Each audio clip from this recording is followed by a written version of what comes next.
월드란 무엇인가? 세계란 무엇인가? 칸트, 메를로퐁티, 아렌트. 칸트는 인간학에서 인간이 인식할 수 있는 총체를 세계라고 밝혔다. 반대로 말하면 세계의 한계는 인간 지식의 한계와 일치한다. 이는 그때까지의 세계관을 크게 뒤바꾼 사고이다. 칸트는 이 책에서 철학을 학교 개념과 세계 개념으로 분류한다. 학교 개념이란 전통적인 철학을 말한다. 하지만 세계 개념은 인간이란 무엇인가 하는 물음에 답하기 위한 모든 사람이 풀지 않으면 안 되는 개념이다. 그 넓이와 깊이에는 엄청난 차이가 있다. 칸트에게 세계는 계몽이라는 과제에 직면한 세계 시민이 자신의 삶의 의미를 묻는 가상적인 장소이다. 후설과 하이데거의 두 가지 세계 개념을 이른바 한데 묶어 계승한 이가 메를로퐁티이다. 메를로퐁티는 우선 후설의 생활세계의 개념에서 지평이라는 요소를 이어받았다. 세계에 앞서 인간이 아직 개인으로 분절되지 않은 채 존재하는 상호주관성의 세계에 가 있는데 이것이 지평이다. 그리고 지평을 근거로 사람들은 개인으로서 자기를 형성하고자 한다. 이러한 상호주관성의 세계를 메를로퐁티는 야생적 존재라고 불렀다. 내가 지향하는 것은 표상화된 것과 전혀 다른 존재의 의미로서 세계를 복원하는 것. 즉 어떠한 표상도 다 퍼낼 수 없고 더욱이 모든 표상이 도달하는 수직적인 존재인 세계, 야생의 존재인 세계를 복원하는 것이다. 후설부터 시작된 현상학의 전통을 이어받으면서 인간이 만들어낸 세계의 중요성을 사고의 기본축으로 구축한 이가 하나 아렌트다.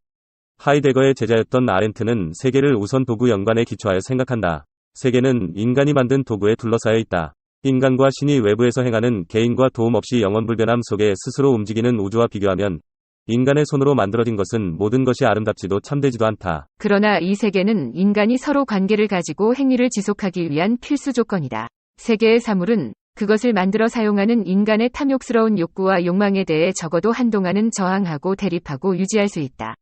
그것은 세계의 사물의 객관성이다. 다시 말해서 인간의 주관성에 대립하고 있는 것은 순수한 자연의 장엄한 무관심이 아니라 인공적인 세계의 객관성이다. 하지만 아렌트에게 세계는 단순히 도구로 만들어진 인간이 영속적으로 정착할 수 있는 곳이 아니다. 세계는 인간이 자기 정체성을 확인할 수 있는 공간이자 리얼리티를 획득하는 곳이다. 그리고 인간은 이 공간을 토대로 더욱 공공적인 공간을 구축할 수 있다.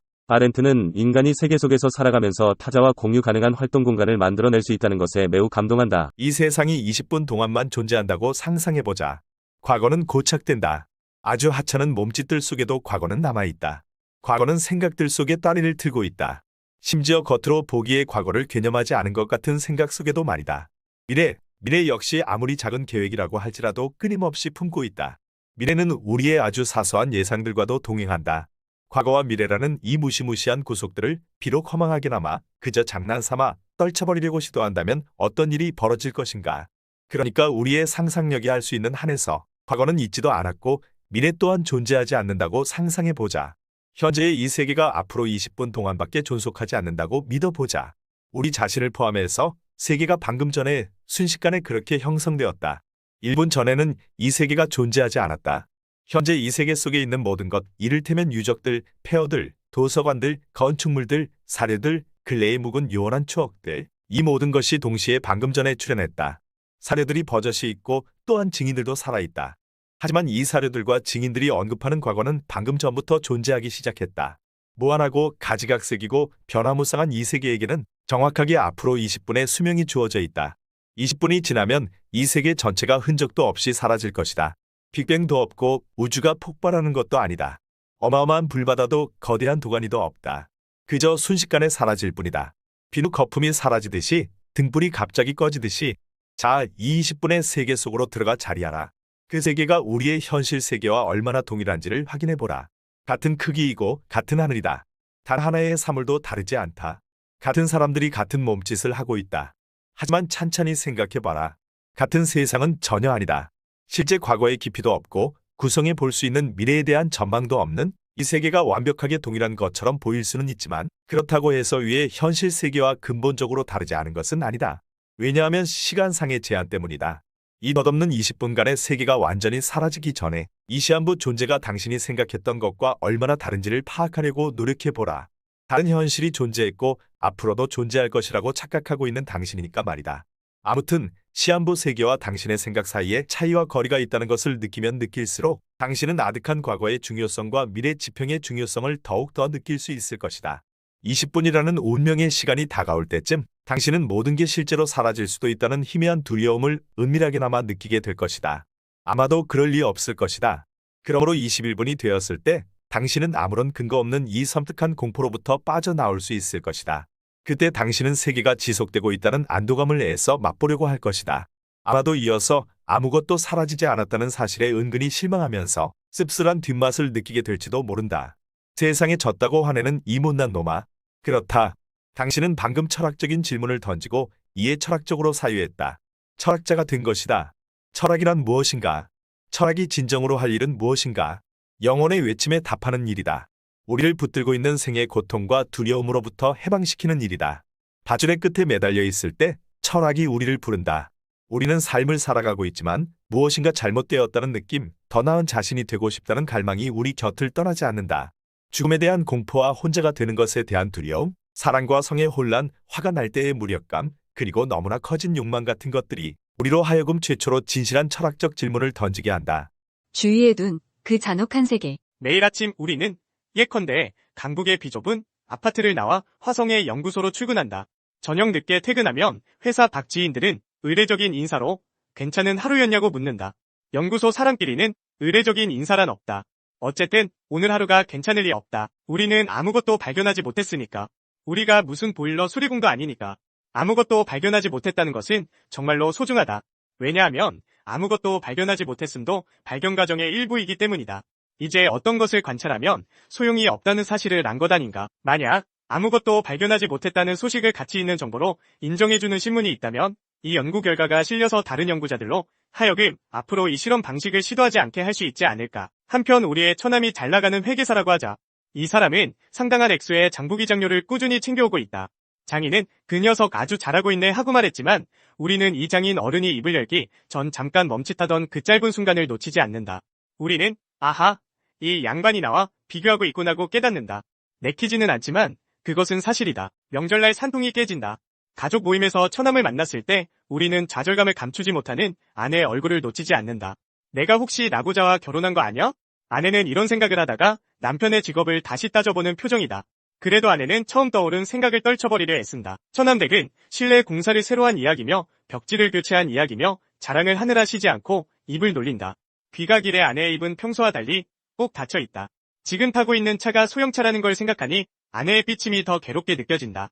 연구소 월급이 박봉이라 처남처럼 대형차를 구할 형편이 아니어서 소형차를 몰고 있는 것을 어쩌랴. 자, 이제 어쩌나? 호주로 이민을 가버려서 처가 모임에 자주 빠지면 어떨까? 아니면 널 성공한 남자 형제를 둔 다른 여자와 다시 결혼을 할까? 그것도 아니면 히피족처럼 차려입고 반항아에 몸부림을 과시할까? 우리가 예술가라면 이런 것도 통하겠지만 연구원이나 회사원이라면 얼토당토하는 일이다. 이제 우리는 함정에 빠져 꼼짝달싹할 수 없다. 말하자면 지금 우리가 매달려 있는 직업은 꼬박꼬박 즉각적으로 결과물을 내주는 일이 아닌 반면 주변 사람은 정반대의 직업에 종사하고 있는 것이다. 이래서 우리는 곤혹스럽다. 바로 이런 상황이 오늘날 사회에 비치는 회사원, 연구원, 예술가들의 모습이다. 이들이 헤이리 예술마을처럼 고립된 자기들만의 세상에 살지 않는 한 이런 형국은 피하기 어렵다. 보상은 막대하지만 대부분의 경우 아무것도 손에 넣지 못하는 직업은 매우 많은데 이것들은 대체로 소명의식이 없으면 일하기 어려운 일이다. 예컨대 악취나는 실험실에서 암치료법을 끈덕지게 연구하거나 자신은 입에 풀칠하기조차 어려우면서도 사람들로 하여금 세상을 달리 바라볼 수 있게 하는 책을 쓰거나 작곡을 하거나 세인의 악평에도 아랑곳 없이 지하철에 그림을 그려놓고 고품격 예술로 자부하는 일 따위가 그런 일이다. 오늘날 연구자들은 학회에서 동료들의 안부 인사를 받으려면 조리에 맞지 않는 논문이라도 권위 있는 학술지에 발표해야 한다. 우리가 법인 형태의 회사를 경영하고 있다고 하자. 법인이 되기 전까지는 회사가 개인 혹은 가족이 소유하는 개인 기업이었지만 이제는 외부 주주가 생겼으니 걱정거리가 늘었다. 게다가 주주 중에는 불공평한 결과를 낳는 현실 경제에 정통한 벤처기업가도 있다. 이제 우리는 30살짜리 느려터진 위험 분석가를 찾아 여의도까지 가야 한다. 이 사람은 우리의 실적을 평가할 뿐 아니라 회사를 속속들이 들여다본다. 분석가는 꾸준한 실적을 중요시하지만 우리가 제일 해내기 어려운 것이 바로 이 꾸준한 실적이다. 많은 사람들은 무엇인가 가치 있는 일을 하고 있다고 느끼며 일생을 보내지만 제대로 된 실적을 올리는 기간은 길지 않다. 이럴 때 우리는 짓궂은 동료의 놀림감이 되지 않는 것만도 다행이라고 생각할 수 있어야 한다. 사촌이나 동료들이 우리를 모두 바보라고 해도 끝까지 밀고 나가는 용기가 필요하다. 인정해주는 사람도 없고 듣기 좋은 말을 해주는 동료도 없다. 그래, 올해는 어땠어? 이런 질문을 받을 때마다 가볍지만 따끔한 고통이 가슴을 찌른다. 우리 주변 사람들은 우리가 1년을 허송한 것으로만 바라볼 것이기 때문이다. 1년 전보다, 5년 전보다 특별히 달라진 것이 없다. 막연한 계층 상승의 희망도 언감생심이다. 거듭되는 실패를 겪을 때 사회가 우리에게 주는 보답이란 참으로 힘겹기 짝이 없다. 이렇게 우리의 자부심은 바람이 새는 풍선과 같아 늘 외부의 사랑이라는 헬륨을 집어넣어줘야 하고 무시라는 아주 작은 바늘에 취약하기 짝이 없다. 남의 관심 때문에 기운이 나고 무시 때문에 상처를 받는 자신을 보면 이런 터무니없는 일이 어디 있나 싶어 정신이 번쩍 들기도 한다. 직장에서 동료 한 사람이 인사를 건성으로 하기만 해도, 연락을 했는데 아무런 답이 없기만 해도 우리 기분은 시커멓게 멍들어버린다. 누가 우리 이름을 기억해주고 생일 선물이라도 보내주면 갑자기 인생이란 살 가치가 있는 것이라고 환희해졌는다. 따라서 물질적인 관점만이 아니라 정서적인 관점에서도 우리가 세상에서 차지하는 자리에 대해 불안해하는 것은 놀랄 일이 아니다. 불안은 무엇보다도 불황, 실업, 승진, 퇴직, 업계 동료와 나누는 대화, 성공을 거둔 걸출한 친구에 관한 유튜브 기사 등으로 유발된다. 다른 사람 눈에는 보통 어디에 몰두한 듯한 눈길, 부서질 것 같은 미소, 다른 사람의 성공 소식을 들은 뒤 이어지는 유난히 긴 침묵 등으로만 간간히 드러날 뿐이다. 그렇다. 우리는 사회적 동물이다. 지옥은 타인들이다.